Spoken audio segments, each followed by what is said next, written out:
नमस्कार दोस्तों, आज मैं आपके सामने हाजिर हूँ एक और ऐतिहासिक व्यक्तित्व लेकर।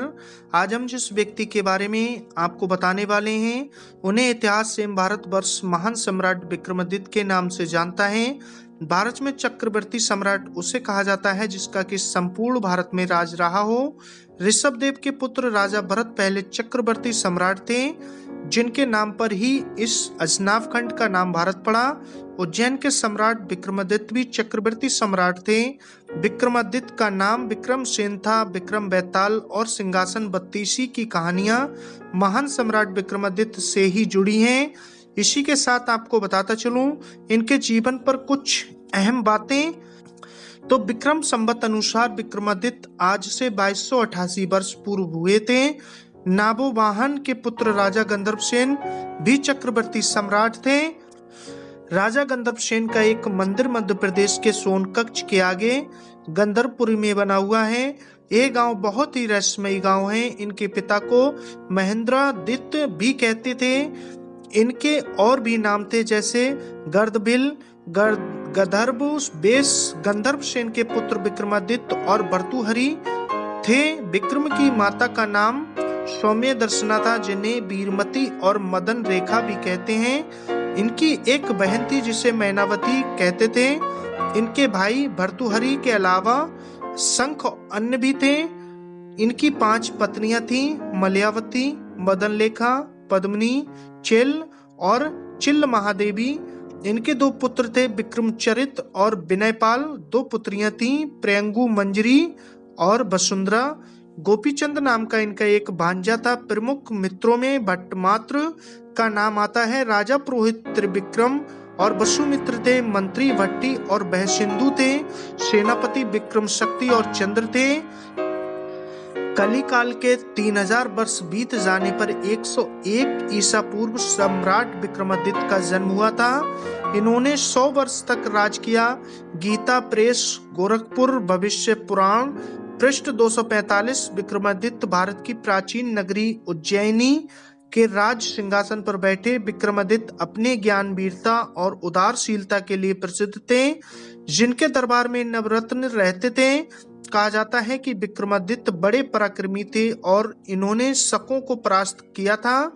सम्राट विक्रमादित्य अपने राज्य की जनता के कष्टों और उनके हालचाल जानने के लिए छद्मवेश धारण कर नगर भ्रमण करते थे।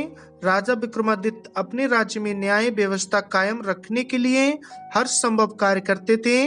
इतिहास में वे सबसे लोकप्रिय और न्यायप्रिय राजाओं में से एक माने गए। कहा जाता है कि मालवा में विक्रमादित्य के भाई भर्तृहरि का शासन था। भर्तृहरि के शासन काल में शकों का आक्रमण बढ़ गया था।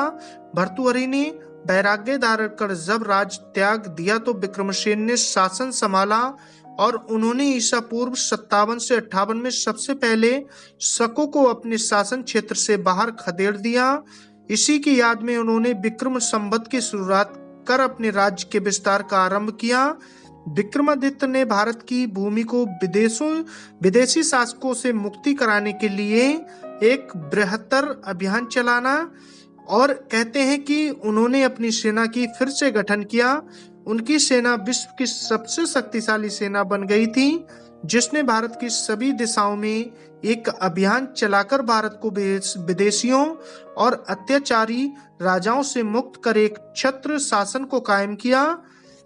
ऐतिहासिक व्यक्तित्व तो बताना चाहूंगा कि कल्हड़ की राज तरंगिणी के अनुसार 14 ईस्वी के आसपास कश्मीर में अंध्र युधिष्ठिर वंश के राजा हिरण्य के निसंतान मर जाने पर अराजकता फैल गई थी, जिसको लेकर वहां के मंत्रियों की सलाह से उज्जैन के राजा विक्रमादित्य ने मात्र गुप्त को कश्मीर का राज्य संभालने के लिए भेजा था।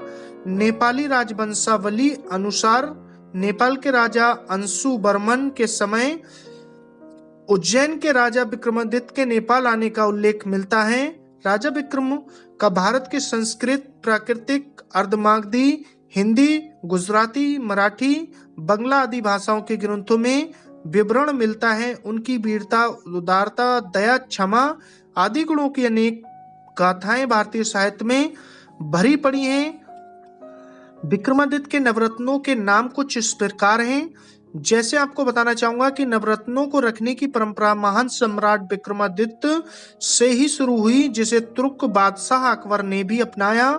सम्राट विक्रमादित्य के नवरत्नों के नाम धनवंतरी, छपड़क, अमर सिंह, शंकु बेताल भट्ट, घटक पर, कालिदास, बराह मिहिर और बररुचि कहे जाते हैं। इन नवरत्नों में उच्च कोटि के विद्वान, श्रेष्ठ कवि, गणित के प्रकांड विद्वान और विज्ञान के विशेषज्ञ आदि सम्मिलित थे। विक्रम संवत के प्रवर्तक, तो बताना चाहूंगा देश में अनेक विद्वान ऐसे हुए जो विक्रम संवत को उज्जैन के राजा विक्रमादित्य द्वारा ही प्रवर्तित मानते हैं। इस संवत के प्रवर्तन की पुष्टि ज्योतिर्विद्याभरण ग्रंथ से होती है, जो कि 3068 कली अर्थात 34 ईसा पूर्व में लिखा गया था। इसके अनुसार विक्रमादित्य ने 3044 कली अर्थात 57 ईसा पूर्व विक्रम संवत चलाया। अरब तक फैला था विक्रमादित्य का शासन। महाराजा विक्रमादित्य का सविस्तार वर्णन भविष्य पुराण और स्कंद पुराण में मिलता है। विक्रमादित्य के बारे में प्राचीन अरब साहित्य में वर्णन मिलता है। उस वक्त उनका शासन अरब तक फैला था। दरअसल विक्रमादित्य का शासन अरब और मिस्र तक फैला था और संपूर्ण धरती के लोग उनके नाम से परिचित थे। इतिहासकारों के अनुसार उज्जैन के सम्राट विक्रमादित्य का राज भारतीय उपमहाद्वीप के अलावा ईरान, इराक और अरब में भी था। विक्रमादित्य की अरब विजय का वर्णन अरबी कवि जरहाम किंतोई ने अपने पुस्तक शायर उल ओकुल में किया है। पुराणों और अन्य इतिहास ग्रंथों के अनुसार ये पता चलता है कि अरब और मिस्र भी विक्रमादित्य के अधीन थे। तुर्की के इस्तांबुल शहर की प्रसिद्ध लाइब्रेरी मकतबे सुल्तानिया में एक ऐतिहासिक ग्रंथ है शायर उल ओकुल।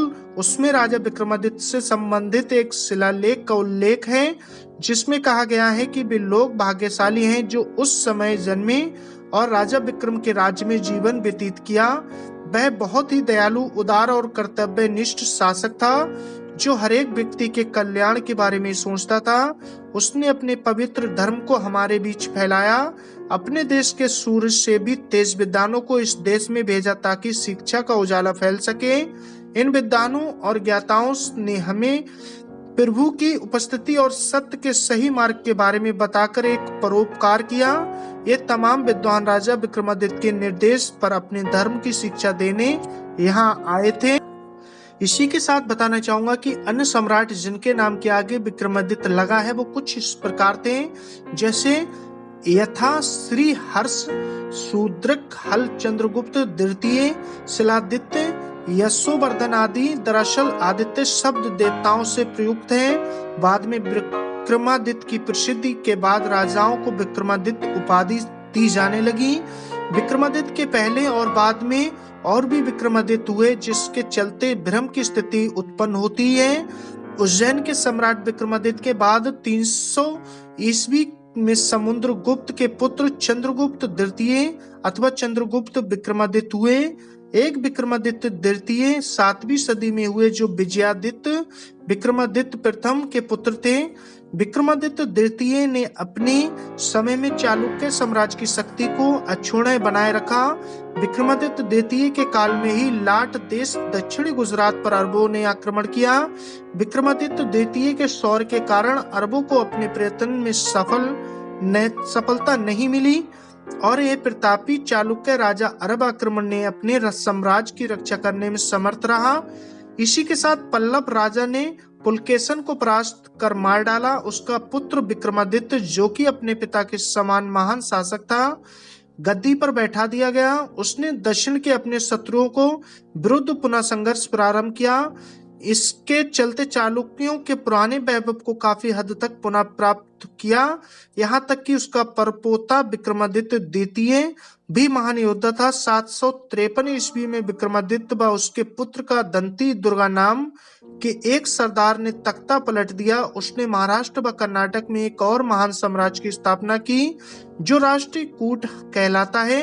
विक्रमादित्य द्वितीय के बाद 15वीं सदी में सम्राट हेमचंद्र विक्रमादित्य हेमू हुए। सम्राट हेमचंद्र विक्रमादित्य के बाद विक्रमादित्य पंचम सत्याश्रय के बाद कल्याणी के राज सिंहासन पर आरूढ़ हुए।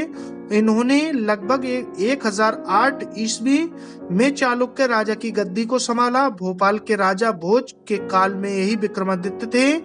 विक्रमादित्य पंचम ने अपने पूर्वजों की नीति का अनुसरण करते हुए कई युद्ध लड़े। इसके समय में मालवा के परमारों के साथ चालुक्यों का पुनः संघर्ष हुआ और बागपति राज मौज की पराजय पर हत्या का प्रतिशोध करने के लिए परमार राजा भोज ने चालुक्य राज पर आक्रमण कर उसे परास्त किया। लेकिन एक युद्ध में विक्रमादित्य पंचम ने राजा भोज को भी हरा दिया।